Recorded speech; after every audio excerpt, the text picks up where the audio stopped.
الفاتحة. بنية أن الله يفتح علينا فتوح العارفين ويفقهنا في الدين ويرزقنا كمال الإخلاص واليقين، وبنية أن الله سبحانه وتعالى يوصل ثوابها إلى أرواح العلماء العاملين الراشدين في العلمين من المحدثين والمفسرين والفقهاء في الدين. إن الله سبحانه وتعالى ينفعنا بعلومهم وببركة أسرارهم ويولي درجاتهم في الجنة، ثم إلى أرواح آبائنا وأمهاتنا وأجدادنا وجداتنا وأعمامنا وعماتنا وأخوالنا وخالاتنا ولجميع المسلمين والمسلمات والمؤمنين والمؤمنات، ثم إلى أرواح المؤسسين بهذا المسجد من المتبرعين والمتوقفين ومن بنى عليه. أن الله سبحانه وتعالى يستر عيوبهم ويجعل قبورهم روضة من رياض الجنة. وإلى حضرة النبي المصطفى رسول الله صلى الله عليه وسلم شيء لله له الفاتحة. أعوذ بالله من الشيطان الرجيم. بسم الله الرحمن الرحيم. الحمد لله رب العالمين الرحمن الرحيم مالك يوم الدين. إياك نعبد وإياك نستعين اهدنا الصراط المستقيم صراط الذين أنعمت عليهم غير المغضوب عليهم ولا الضالين. آمين.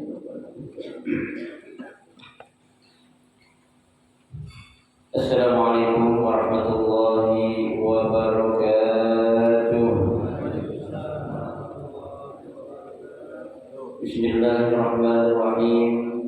الحمد لله رب العالمين، وبه نستعين على أمور الدنيا والدين، والصلاة والسلام على أشرف الأنبياء والمرسلين سيدنا محمد وعلى آله وأصحابه أجمعين. أما بعد، فإن أصدق الحديث كتاب الله تعالى، وخير الهدي هدي رسول الله صلى الله عليه وسلم، وشر الأمور محدثاتها، فإن كل محدثة بدعة، وكل بدعة ضلالة، وكل ضلالة في النار. رب اشرح لي صدري ويسر لي أمري واحلل عقدة من لساني يفقه قولي. آمين. سبحانك لا علم لنا إلا ما علمتنا إنك أنت العليم الحكيم.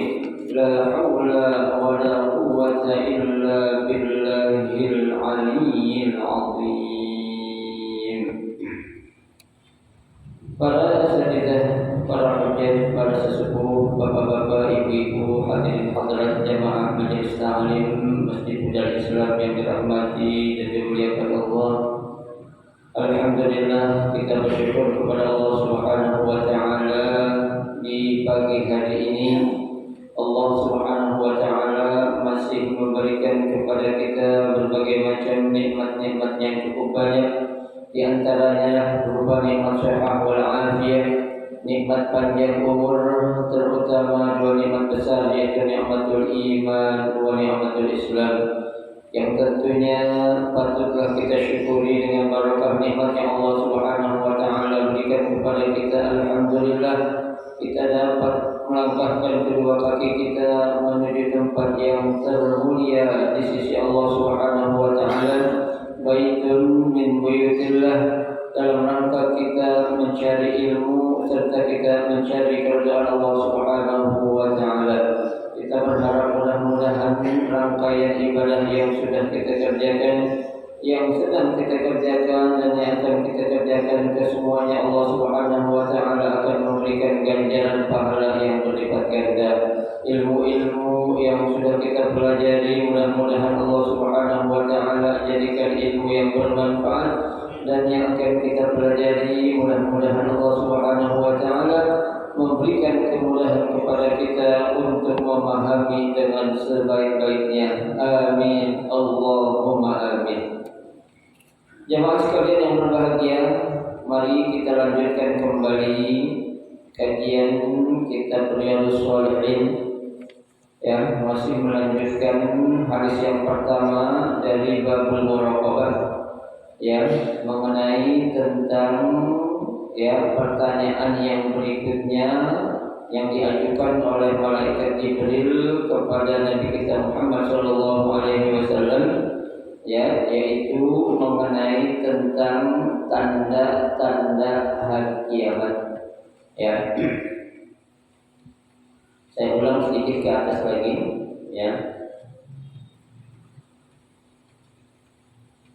Qala Jibril fa akhbirni an amaratiha.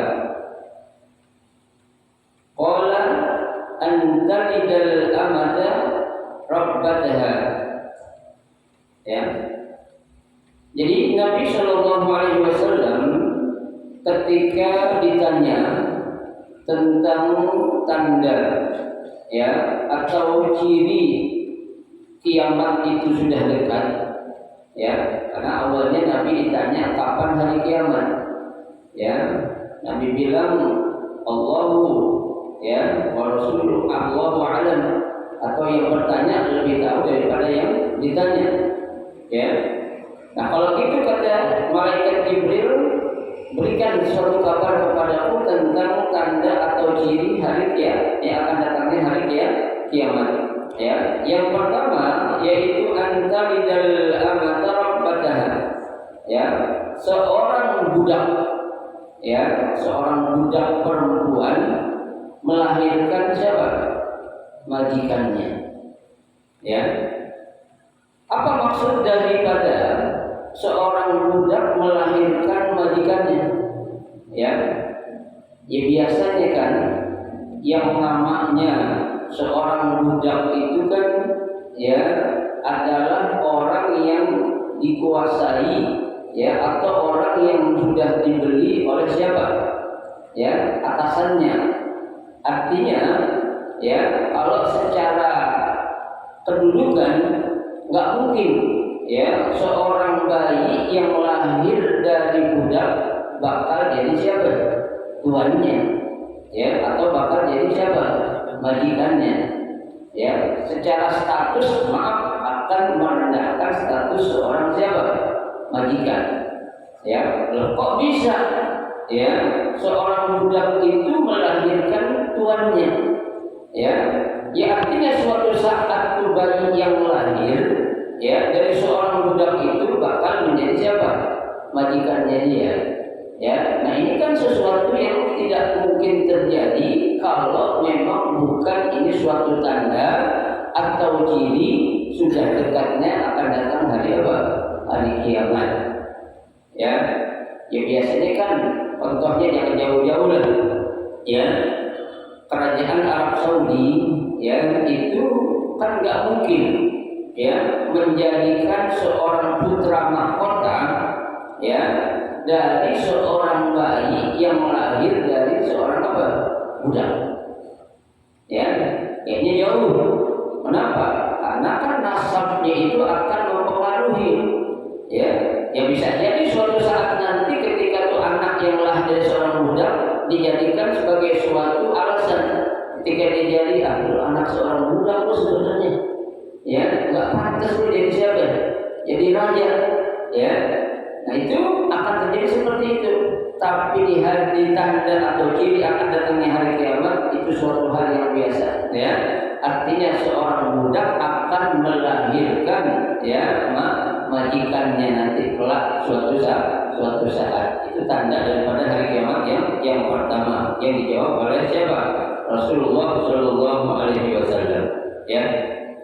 Kemudian yang kedua, wa antaral hafatal murah al-alah. Wa antara tanda atau ciri yang kedua adalah engkau akan melihat al-hafatal murah al-alah. Di sini diartikan Ya, al-habbah itu jamak daripada hafun. Ya, hafun itu hafani al-hafah. Ya, artinya adalah rajulun ya la yarqabu an-na'la fi rijlaihi. Ya, seseorang yang tidak mengenakan sendal pada kedua kakinya. Artinya dia itu apa ya? Nyeker bahasa kitanya. Ya, tuh. Lah kenapa ini ya orang sampai nggak pakai sendal, nggak punya sendal, ya? Dan juga bukan hanya itu, dikatakan di sini adalah apa? Al-arah, ya, tuh al-arah adalah siapa? Ini pun jamak dari kata arun, arani al-arah, artinya telanjang, tidak berpakaian, ya, tuh. Kenapa dia bisa begitu? Di sini dikatakan al-alah. Al-alah itu adalah orang yang fakir. Artinya orang yang saking fakirnya dia enggak pakai sendal dan telanjang bulat. Tuh. Ya. Tuh. Kenapa? Karena ini ya tanda daripada apa? Ya, akan datangnya hari kiamat. Tapi ya dia orang miskin, jangankan dia itu punya sesuatu, sendal dia nggak punya, ya baju dia nggak punya. Nanti digambarkan ra'asya yatatawaluna fil bunyan. Ya, seorang pengembala ini seorang pengembala kambing, tapi berlomba-lomba dalam apa? Mendirikan bangunan. Ya. Tuh, ya kan aneh, ya kan? Orang miskin nggak punya apa-apa, tapi sok-sokan mau berlomba, dia apa? Main heboh-hebohan atau main apa? Bangga-banggaan dalam apa? Mendirikan sebuah bangunan. Ya, nah sekarang udah nampak nih Pak. Ya, tuh istilah katakan dalam ayat Allah katakan kita ini semua apa? Nahnul fuqara.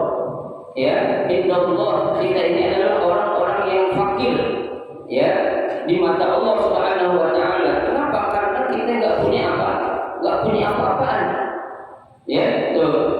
Sekarang udah lihat coba di mana-mana orang membangun sesuatu itu main gede-gedean.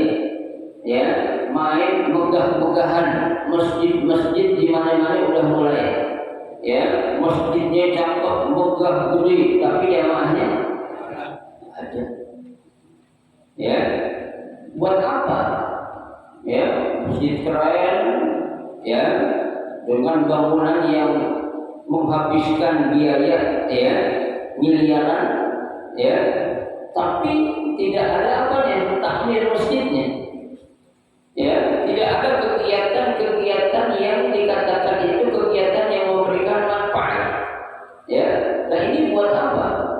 Ya, padahal yang namanya masjid itu adalah bukan hanya sekedar tempat yang dijadikan untuk kita melakukan sholat saja, bukan.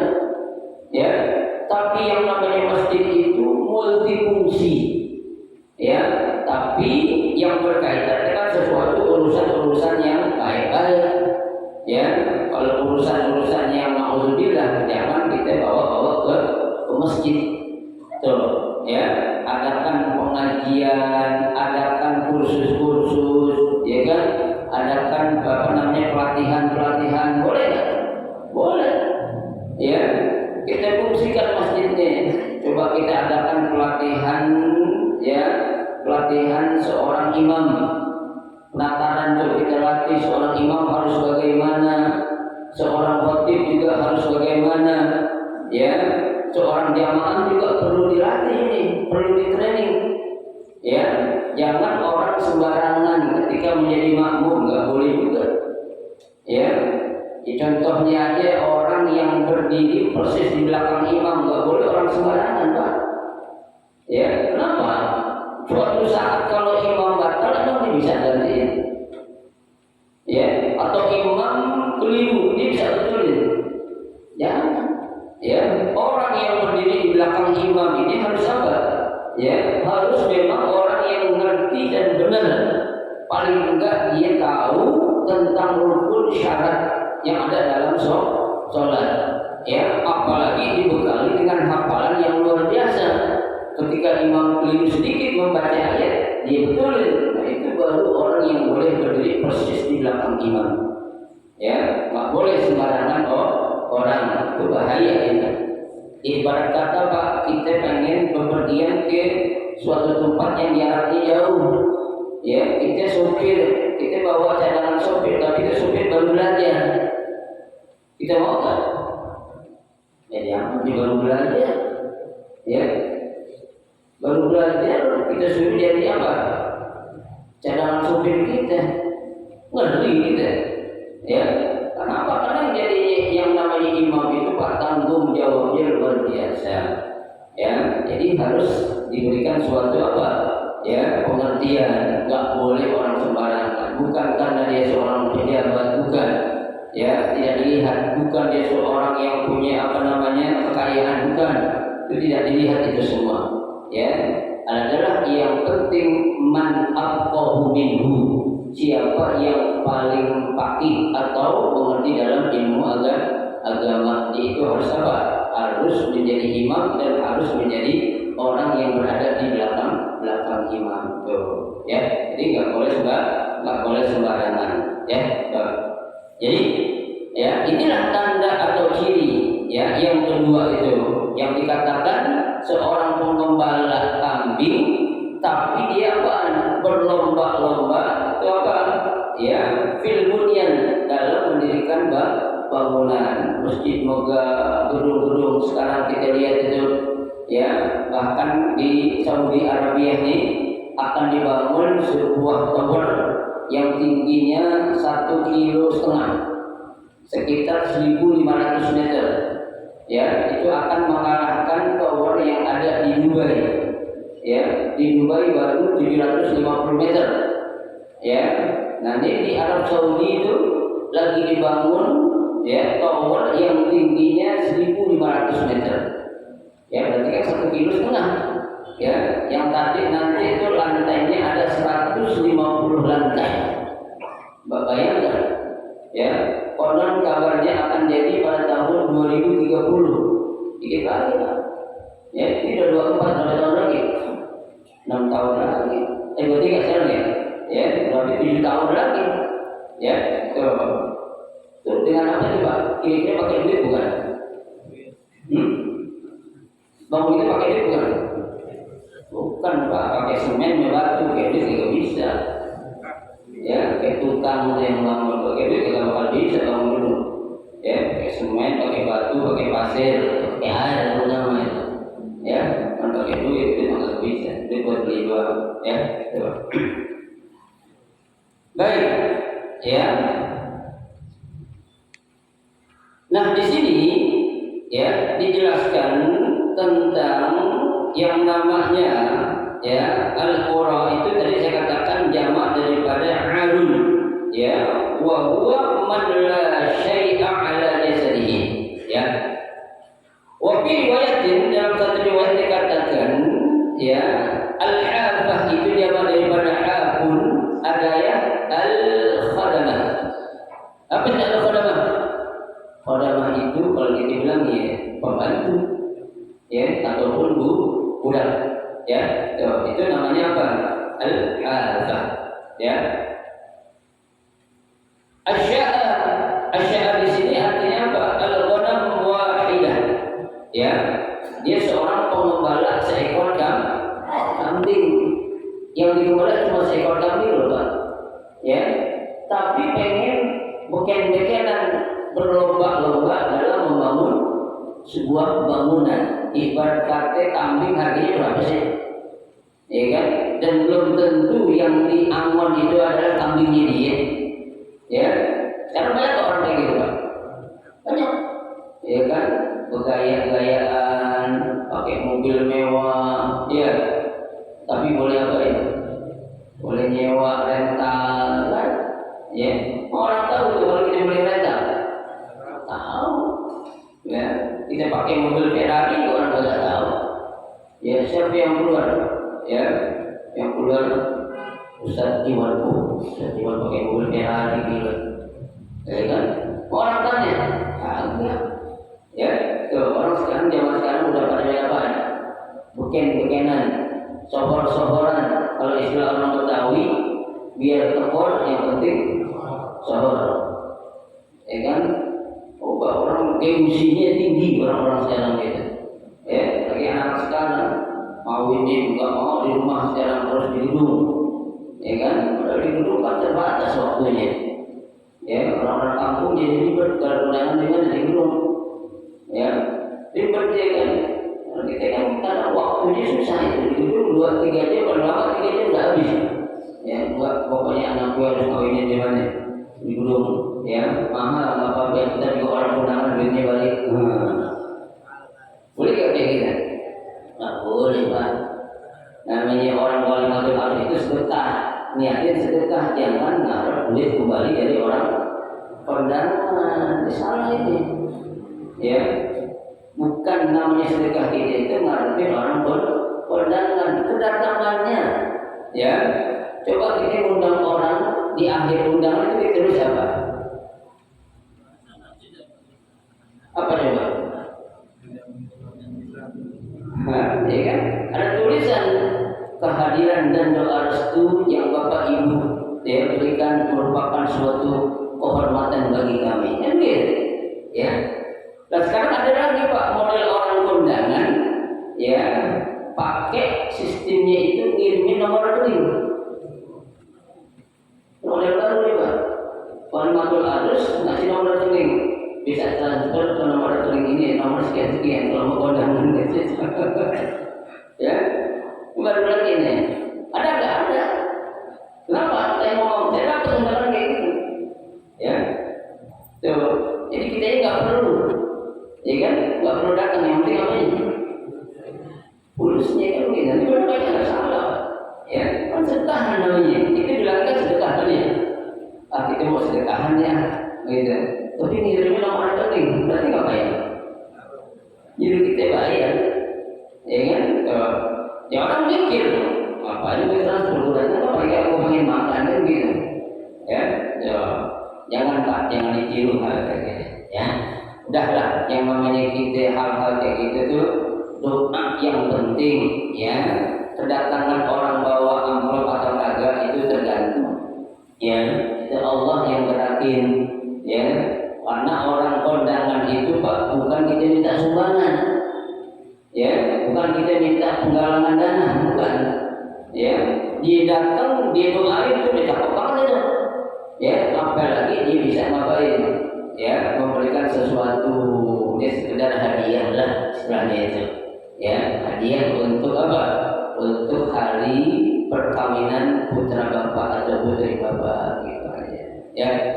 Ya kedengarannya juga nggak enak Pak, ngasih nomor rekening bayarin aja, ya. Berarti kan kita minta dana, jangan sampai, ya. Bukan nggak boleh, bukan boleh, ya, cuma kurang pantas, ya. Gitu. Baik. Nah kalimat yatatawaluna fil bunyan, ya, mereka berlomba-lomba dalam mendirikan bangunan. Wa huwa kinayatun an isnadil amri li ghairi ahlihi. Ya, ini adalah merupakan suatu kiasan, ya, suatu kinayah. Apa maksudnya?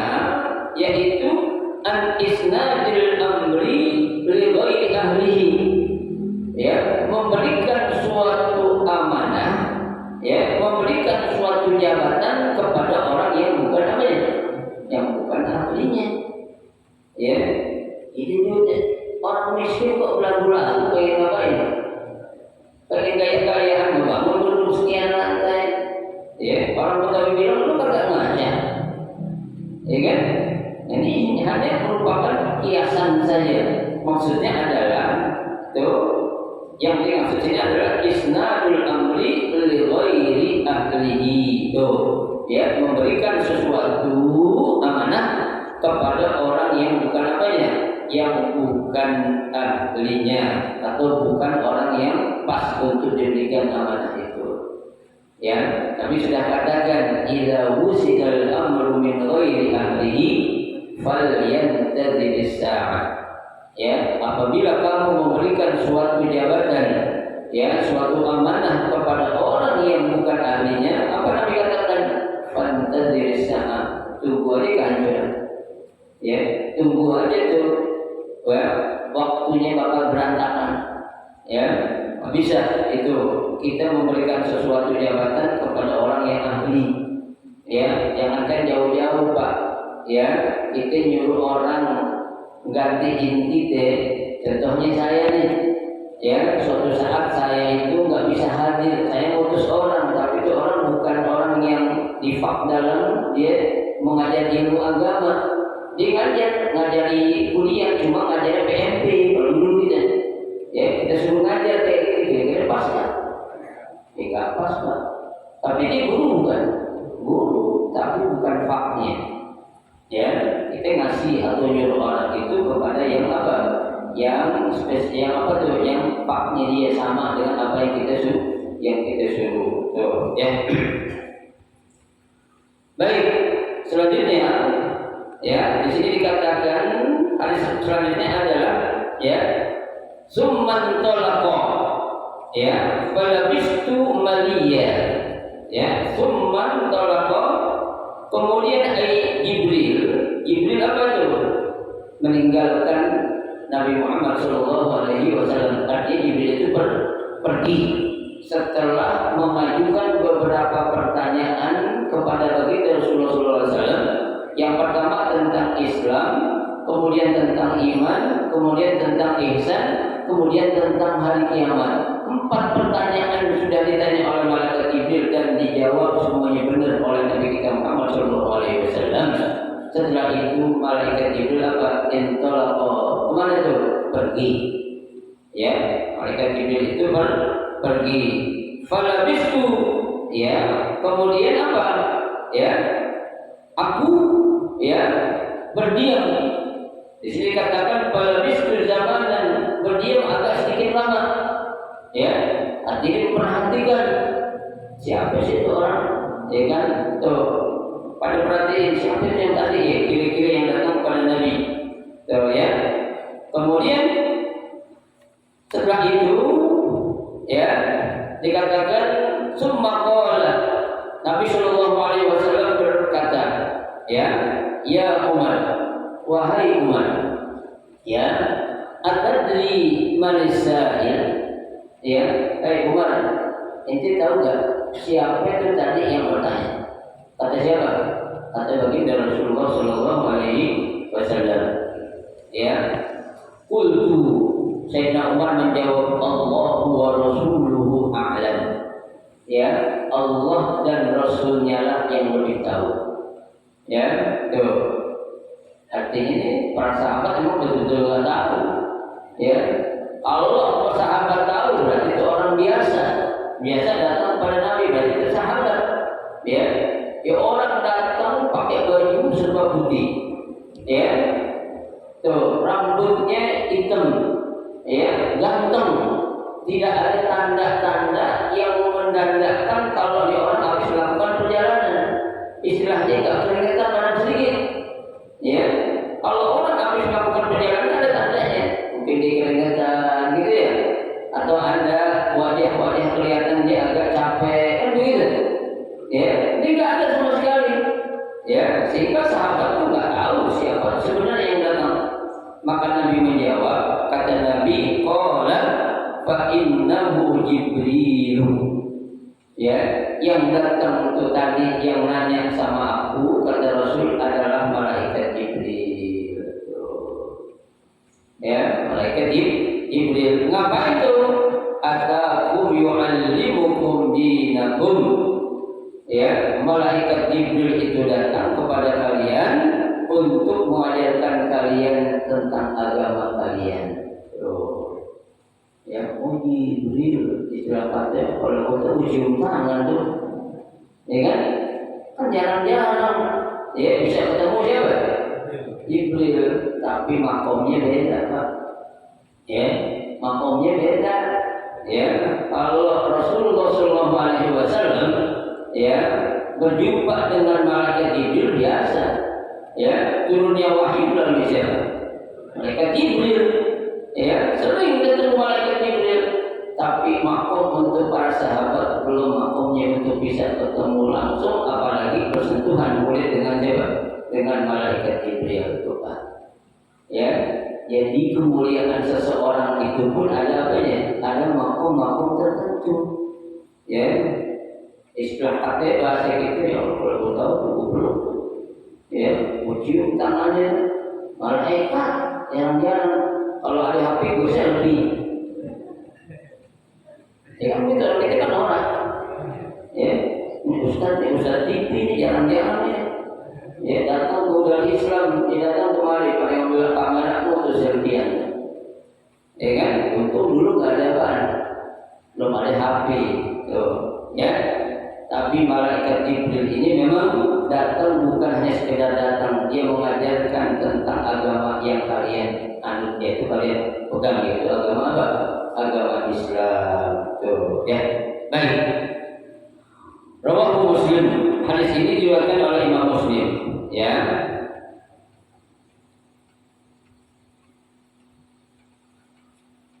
Di situ ada sambungannya kan? Ya. Wa ma'na talidul amatu rabbataha, ya. Jadi yang dimaksud dengan ya talidul amatu rabbataha, seorang budak melahirkan siapa? Majikannya adalah ai sayyidataha. Maksudnya di sini adalah sayyidataha. Siapa itu? Sayyidnya atau tuannya atau atasannya, ya kan? Kalau dulu Pak, dulu mungkin nggak ada dong yang namanya anak buah biru bos, ada nggak? Ada berarti sekarang banyak, ya anak buah biru bos. Kenapa? Ya anak buahnya kawinnya biru bosnya, ya kan? Seperti para sekretaris tuh, ya yang dekat sama bosnya, berarti bawahannya kan? Ya suatu saat ketika dia jadi sama bosnya ini kan bisa jadi nggak tuh bos disuruh sama dia?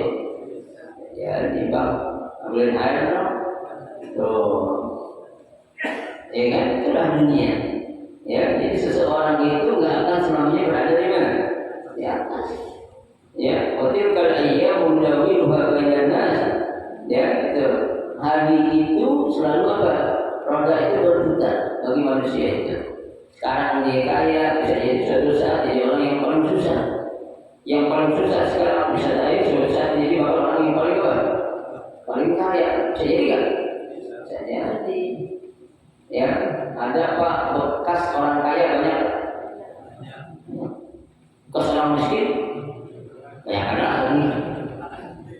Ya, orang kaya banyak ada lagi. Ya, bekas ustaz tadi, bekas ustaz tuh bekas kiai dulu. Ada nggak bekas kiai? Nggak ada Pak. Ya, guru nggak ada bekasnya. Orang kaya ada apanya? Bekasnya, hartanya banyak di orang kaya. Ya, guru, orang tua, mertua nggak ada bekasnya. Ya, mertua kita nggak ada bekasnya Pak. Kita kawin bini kita, suatu saat kita cerai, kita salaman mertua kita nggak batal. Ya, dan nggak boleh kita kawinin bekas mertua kita, boleh. Tapi sekarang ada nggak? Banyak. Ya, mantu main sama siapa? Nomor 2, ya kan? Dunia sudah apa? Sudah tua, karena akan kiamat itu Pak, macam-macam, ya. Banyak di berita-berita alhamdulillah ada kejadian gitu ya. Ya, mertua sama menantu apa? Menantu sama ipar, ya. Ya Allah, ya sampai itu Pak. Ya, alhamdulillah Kalau menantu dulu namanya mertua ya kan bingung gitu. Ya, menantu dulu sama siapa? Mertuanya. Tuh, ya kenapa? Mertuanya lebih gagah dari lakinya kali. Ya makanya dengan siapanya? Mertuanya kayak itu mertuanya ganda lagi. Ya, kalau jangan sampai alhamdulillah min. Ya. Wa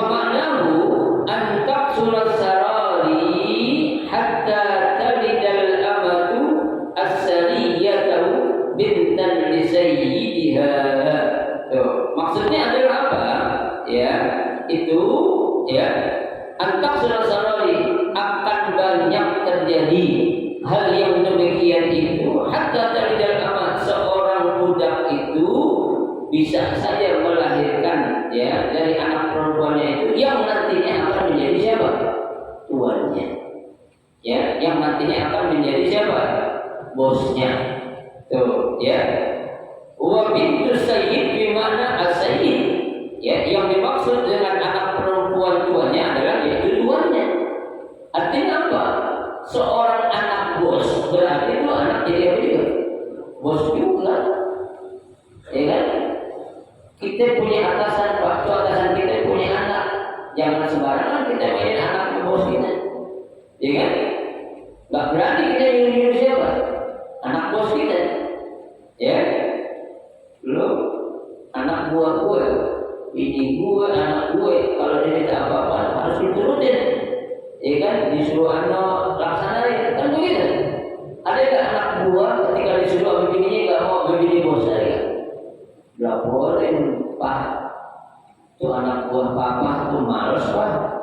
Kemarin aku minta tolong beliin cabai aja, dibilang saya bukan bos dia katanya. Oh begitu, diapain biasanya? Ya kan, anaknya lagi nganu, Pak, itu anak buah papa malas genit orangnya. Kenapa? Kemarin aku lagi nyumun anu dilihatin aja. Marah gak? Marah. Diapain biasanya? Jangan lagi. Dan barangan. Ya, tuh. Jadi semua tuh karena dia adalah bawahan satu orang bos, ke bawahnya pasti bakal ikut semua tuh. Terus tuh nggak bisa dibeda-bedain tuh, ya. Itu secara hukum dunianya, ya. Tapi secara hukum akhirat tidak demikian, ya. Tuh. Baik. Wakil atau irzali, ya. Ada pendapat yang mengatakan bukan seperti itu maksudnya, ya. Gitu. Wal alatu, tadi saya katakan alah ini adalah bentuk jamak dari alun, yaitu al-fuqara'u, orang yang fakir, ya. Orang miskin masih mending, Pak. Tapi kalau fakir, dia nggak punya apa-apa, ya. Buat makan jangankan dia buat makan, ya. Yang untuk dimakan nggak ada sama sekali. Mau masak beras kagak, ya. Kompor kagak, gas kagak, ya. Nggak punya apa-apaan, fakir, ya. Kalau miskin masih mending, punya beras, ada kompor gas, nggak punya lauk, ya. Makan pakai garam jadi, ya. Coba itu kita akan menampakkan rasa syukur kita kepada Allah saat kita menikmati suatu hidangan yang ada di depan kita, Pak. Ya, kita makan ame nasi dengan garam aja itu. Kalau kita syukur nikmat itu akan menjadi suatu apa? Kenikmatan yang luar biasa. Ya, itu memang itulah rezeki kita saat itu. Ya, karena boleh jadi suatu saat Allah akan berikan kita rezeki yang banyak, akan berubah. Nggak selamanya loh, Pak. Orang hidup di dunia makannya sama garam terus. Ya, ada perubahan nggak? Dan siapa yang berubah? Kita. Ya, nah, udah biarin lah makan garam aja udah enak, ikan tembang.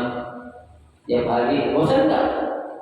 Bosan. Sekali-kali kita mau ajak makan nasi, ya pakai ayam apa itu namanya itu, ayam ricis tentunya, ya ayam bakar, ayam geprek, ayam gaplok, macam-macam.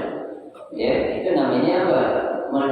Menikmati masa hidup di dunia. Kalau punya duit kan begitu. Ya kalau lagi mau ngapain? Hah? Kalau punya duit, kalau kagak jangan paksa-paksain, ya minjem, jangan. Bang punya duit dong, buat apa? Buat banyak makanan anak-anaknya, jalan dengan makan itu jangan. Ya, itu namanya itu apa tuh? Kayak tadi tuh, ya tahu walun, ya. Nggak punya duit maksa-maksain, jangan. Datang ke rumah Ustaz Iwan, yang duit dong, ya 2 juta aja buat depan, buat ngalian anak jalan-jalan ke puncak, pengen pikiran, dia kasih Ustaz Iwan. Ya, itu karena kita ya dengan rezeki yang sedikit bisa apa itu? Bisa hidup. Ya, rezeki yang sedikit yang kita punya itu bisa hidup. Yakin karena Allah menjamin rezeki kita. Ya, tapi rezeki yang banyak tidak akan bisa memuaskan hidup kita. Kita orang kaya apa? Duit kita banyak, kira-kira kita puas ya? Nggak bakal. Ya, tapi dengan yang sedikit kita bisa hidup. Dengan yang banyak tidak bisa memuaskan hidup. Ya, contohnya kita punya bini satu, bisa hidup tak? Pak, saya hidup tak punya bini satu? Betul banget jawabnya bisa, kan? Ya, punya bini 4 bisa hidup tak? Bapak puas? Pasti pengen lagi. Itu dunia, Pak. Ya, karena dunia tidak akan memberikan kepuasan apapun ya. Ya, seorang suami udah kawin 3, 4 pengen lagi. Ya, lihat orang dari negara orang kayaknya anak lain tuh, lain. Ya, itu dunia tuh, Pak.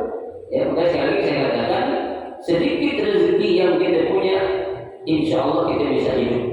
Tapi banyak rezeki yang kita punya belum bisa memuaskan hidup kita. Ya, ada Pak, orang udah kaya apa pasti pengen nyari duit lagi, ya kan? Pengen duit lagi. Kalau punya mobil ini kontrakannya banyak, ya usahanya semua ada, usaha-usaha yang orang usahain dia juga punya usahanya. Apa dia puas? Nah, pasti akan terus untuk mencari apa? Mencari tambahan lagi. Itu dunia, Pak. Ya, sekali lagi makanya sedikit rezeki yang ada bisa menjadikan kita hidup. Tapi rezeki yang banyak belum tentu bisa memuaskan hidup kita. Ya, makanya kita dikatakan oleh Nabi, man lam yashkur 'alal qalil lam yashkur 'alal katsir. Siapa orang yang tidak pandai bersyukur terhadap suatu rezeki yang Allah berikan sedikit, maka kata Nabi, lam yashkur 'alal katsir, sudah dipastikan dia tidak akan bisa syukur juga kalau dikasih rezeki yang banyak. So, makanya kita syukurin aja apa yang Allah kasih, kita baik, kita terima.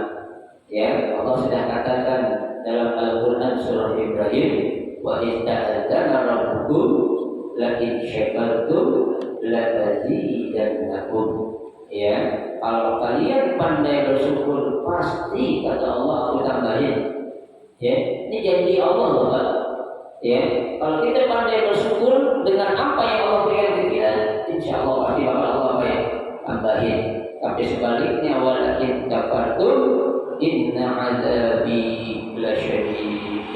Ya, tapi jika kalian kufur, ya, tidak bersyukuri atas segala nikmat yang aku berikan, kata Nabi, kata Allah, inna azabi lasyadid, sesungguhnya azabku itu amat pedih. Nauzubillah min dzalik.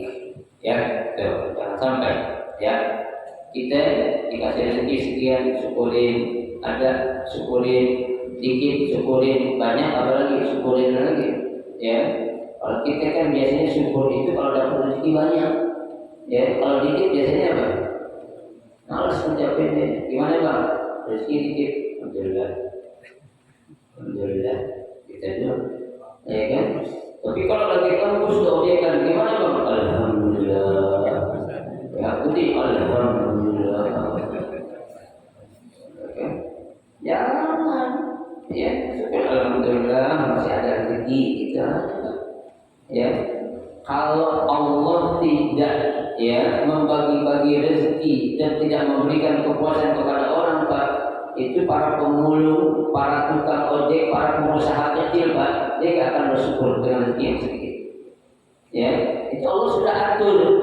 Maaf contohnya Pak, tukang oncom, ya, tukang oncom itu dorong gerobak, ada 3 tingkat tuh gerobaknya, ya, itu yang dijual apa ada? Oncom, kira-kira hampir gak sejuta? Yang sejuta dah gopek, tapi kok dia mau muter-muter keliling sebulan kali dorong gerobak? Kenapa itu? Dia sadar kalau itu adalah rezeki yang saya dapat melalui saya jualan oncom. Ya Pak, Ada lagi tukang opak, ya, opak singkong itu berat loh Pak. Itu pikulan sampai bengkok. Ya, saya disuruh mikul dari orang itu ke udara Islam mikul itu dibayar 50.000 sewa Pak. Ya, suruh mikul dia. Apalagi suruh keliling. Berapa duit saya dapat? Ya, paling berapa duit? Segompok aja opak berbanyak banget itu. Ya, 20.000, 30.000, taruhlah 300.000. Ya kan? Tapi dia ada rasa syukur. Kenapa? Karena Allah sudah tanamkan dalam hati orang itu rezeki yang apa mau dapati dengan cara seperti itu. Sudah dicatat tuh. Ya, jadi kita menyadari ya, dia beda loh Pak. Ya, kalau ada orang punya usaha dengan usaha yang besar sama yang kecil jangan disamain. Ya, nggak mungkin seorang pengusaha besar disuruh jualan apa ya, keliling dagang minyak tanah atau muter-muter bawa gas dan lainnya. Tapi itu sih kan sekecil itu loh Pak.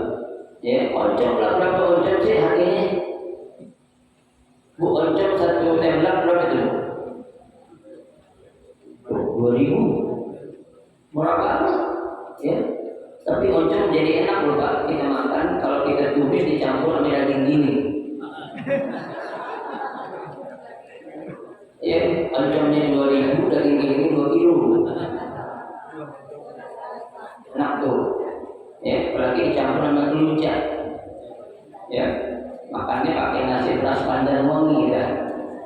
Yang lain nggak usah dah. Ya, bisa. Baik, ya. Wa qawluhu maliyan ai zamanan tawilan. Jadi maliyan di sini artinya adalah waktu yang sangat lama. Wa kana dzalika salasan, kurang lebih 3 jam dalam bahasa Indonesia. Ya, jadi para sahabat itu Pak, ya, dia enggak berani ngomong sebelum Nabi yang ngomong. Itu Pak adabnya biasa. Ya kan? Enggak berani memulai omongan sebelum Nabi yang ngomong. Kalau kita kan apa ya? Kepo aja. Ya, tapi ada apa juga rame-rame. Ya kan? Itu tadi kenapa itu si anak kok ditamparin lakinya? Ya kan? Jangan. Ya, itu Ustaz anak kenapa itu kalau gini-gini? Loh, kepo aja orang kita. Ya, sahabat begitu akhlaknya sangat mulia di hadapan Nabi. Dalam berbicara, para sahabat juga boleh berbicara sebelum Nabi yang duluan bicara. Turun ayat jangankan kita yang bentak Pak ngomong ramai di hadapan Nabi. Allah katakan la tarfa'u aswatakum fawqa sautin Nabi. Jangan pernah engkau mengangkat suara kamu melebihi suaranya Nabi. Sekarang para ulama banyak yang bentak-bentak Pak. Ya. Diomelin Pak Petrus lu lu menjadi apa itu? Yang menjadi pemecah umat, ya, anti NKRI katanya. Macam-macam itu. Ya, padahal itu adalah suatu adab yang apa itu? Mazmumah, akhlak yang tidak baik. Coba contoh bagaimana bertaamulnya para sahabat ya di hadapan Nabi. Ngomong aja sahabat enggak berani sebelum Nabi yang ngomong terlebih dahulu. Ya, nah Bapak sekalian, selesai sudah hadis yang pertama tentang ya muraqabatullah, ya, tentang apa? Menjaga diri ya di hadapan Allah Subhanahu wa taala. Nah, nanti akan kita lanjutkan pada pertemuan yang akan datang. Kita akan baca hadis yang berikutnya, yaitu hadis yang ke-61 tentang ya ittaqillaha haitsuma kunta wa atbi'is sayyi'atal hasanata tamuha wa khaliqin nasa bi khuluqin hasanin. Insyaallah pada pertemuan Sabtu yang akan datang, mudah-mudahan sedikit yang kita pelajari pada pagi hari ini akan menjadi ilmu yang bermanfaat buat kita amalkan, kita ajarkan, itu akan menjadi ilmu yang bermanfaat. Amin ya rabbal alamin. Silakan kalau mau bertanya.